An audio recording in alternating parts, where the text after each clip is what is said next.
Oke, baik anak-anak ibu. Nah, hari ini kita belajar tema 2, udara bersih bagi kesehatan. Subtema 2, pentingnya udara bersih bagi pernapasan.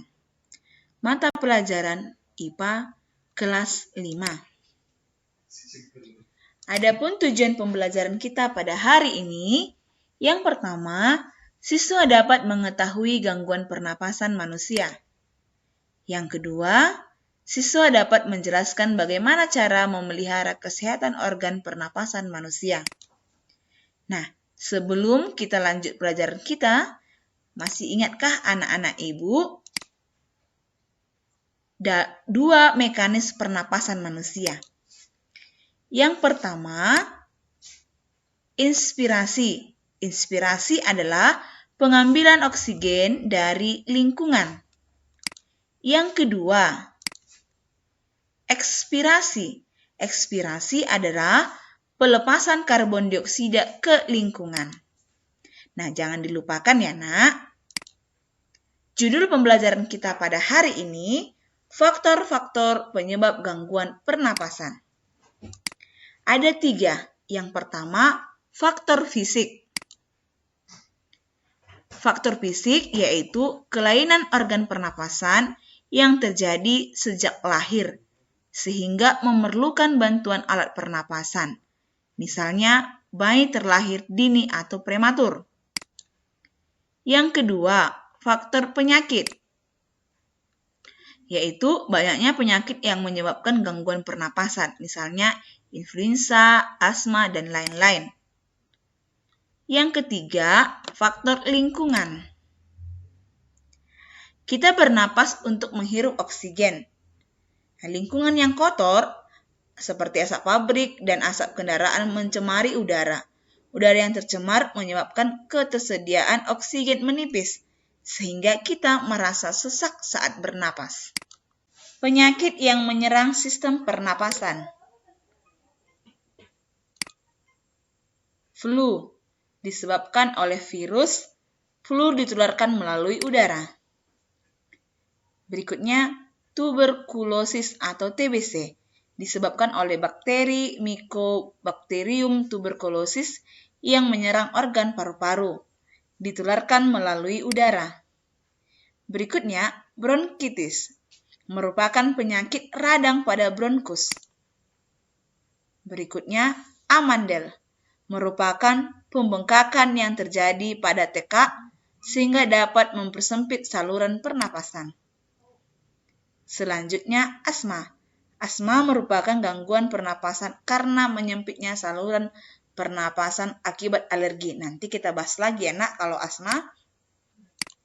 Berikutnya, pneumonia merupakan penyakit radang paru-paru yang akut, menyerang secara tiba-tiba. Berikut, polif merupakan pembengkakan pada tekak.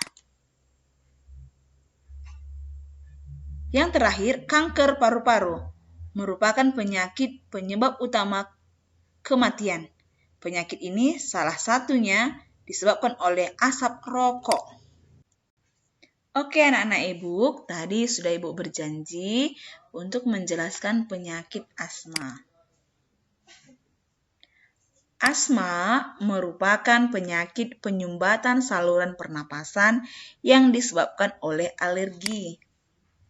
Penyebab alergi misalnya udara dingin, rambut, bulu, kotoran, debu, atau tekanan psikologis. Gejala awal penyakit asma berupa 1.